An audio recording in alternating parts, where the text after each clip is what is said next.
Hello bookworms! I am here in my Halloween colors to share my October TBR with you. I did horrible in September when it comes to following my TBR. I actually did read an okay amount of books, but I ended up falling into a little bit of a reading slump because I just pushed myself through this one book that I hated and I really should have DNF'd it, but apparently I like torture. So after that, it was really tough for me to pick up anything that I wanted to read.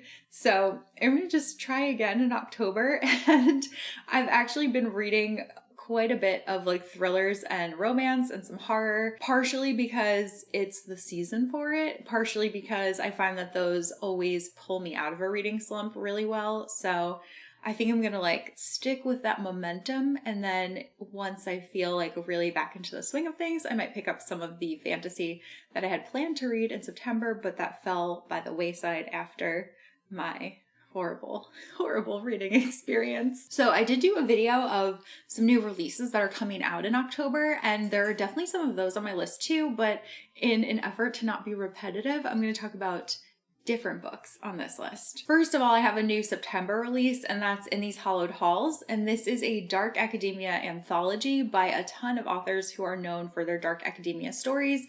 We've got a short story from Olivia Blake, we've got a short story from ML Rio, which I am the most excited for. We have one from J.T. Ellison, Susie Yang, and a bunch of other authors. So I thought this would be kind of a fun book to keep by my bedside and maybe read one short story per day until I finish it. We'll see if I actually do that, because it sounds great in theory, but I feel in practice, I usually end up getting invested in the book that I'm currently reading and want to read that more than anything else. So we'll see how it goes, but I do have every intention of reading this one. Next up, I have The Broken Girls by Simone St. James. This one has been on my TBR for a really long time. It has moved twice with me from New York City, and I think it's high time that I finally get to it. I really loved the other book that I read by Simone St. James, which was The Sundown Motel.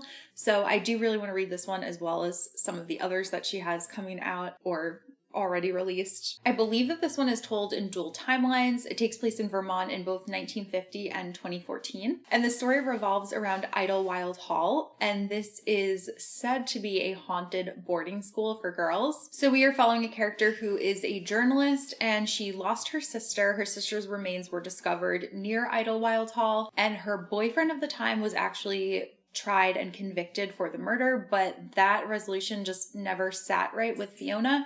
So when she finds out that a rich benefactor is coming to restore the school that was closed after a student disappeared in 1950, she decides to write a story about it, and she ends up uncovering secrets that were meant to stay hidden in the past. Next up, I want to read The Return by Rachel Harrison. This is another one that's been on my TBR for a long time. This is a horror novel. I also am just obsessed with this cover. It is so pink and so perfect. This one follows a group of 4 friends, and one of those 4 went missing. Everyone thinks that she had died, but then 2 years later, she ends up resurfacing, but she has absolutely no memory of what happened to her during those 2 years. So upon her reappearance, her 4 friends decide to reunite, and they rent this remote inn in order to get together and catch up with each other, which never sounds like a good idea. But the second that they all see their friend Julie, who is the one that disappeared, it's clear that she is not the same Julie that is the one that disappeared. She has very sallow skin. She's emaciated,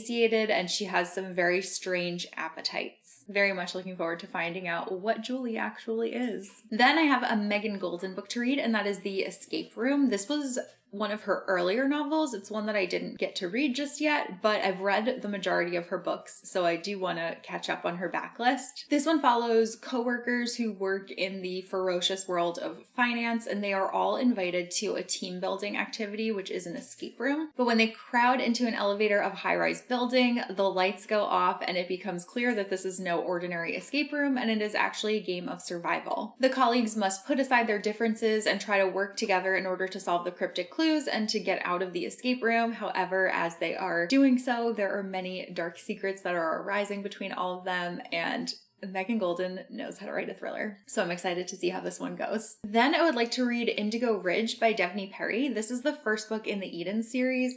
I actually just picked up this entire series because I really love the covers, and I really can't wait to read it. I read the first chapter and I thought it was really good, so I'm excited to continue on. We're following a woman who is appointed as the chief of police, but her grandfather is the mayor, so many people think that that's the only reason that she got it, and she's often like trying to prove that she deserves her job. And according to her grandfather, all that she has to do is win favor with the Edens, who are this family that is extremely rich and basically runs the town. And that task might be easier if she didn't just accidentally have a one-night stand with the eldest son of the family, having not known who he was. She actually has no intention of crossing paths with him again. She thinks that he is arrogant and stuck up, but when a body is found on the Eden's property, she has no choice but to cross paths with him again. So this is kind of fun because it's like a romantic suspense novel, which I've actually never read one of those, so this will be first for me. Then I want to read The Society for Soulless Girls by Laura Stephen. This is a YA dark academia novel. If you can't tell, I've got like a whole trend going here, but this one sounds really good. It takes place at a school where there were 4 students who died, and then the school closed, and now it's reopening years later, and another student goes missing. So pretty typical for dark academia, but really excited to find out the story behind what's happening here. Then breaking from the format, I would also really like to read Well Traveled by Jen DeLuca. This is the last book that I have to read in the Run Fair romance series, the Well Met series.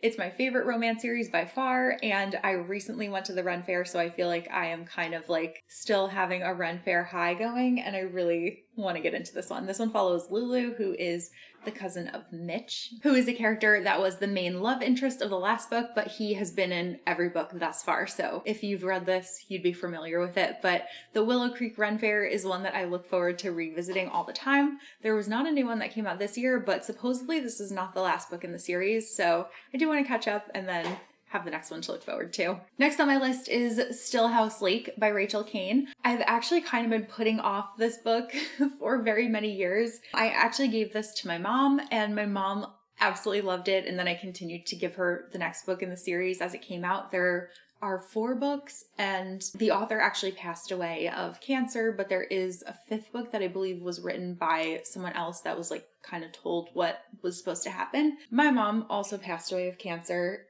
and this was something that she loved, so I feel like that's kind of like why I had been putting it off, but I do really want to read it because I think it'll just be like nice to reconnect with something that I know that she loved. My mom loved reading thrillers and like anything about murder, and I do too. I definitely got that from her. So I'm pretty excited to delve into the series. I feel like the time is finally right for me. It's also pretty interesting because I don't know if you follow the news or how widely it's been covered, like nationwide, or probably not worldwide at all, but there was a serial killer on Long Island named the Gilgo Killer, and he was recently discovered, and now he's, you know, in jail and on trial until they can have the case play out, but it sounds like he's pretty guilty. And in this one, we are following a character who finds out that her husband was a serial killer, but she had no idea what was going on, and that also kind of seems to be the case with the Gilgo case. So pretty fascinating. So yeah, very much looking forward to this one. And then lastly is The Writing Retreat by Julia Bartz. This follows a character who gets a once-in-a-lifetime invitation to go on this writing retreat.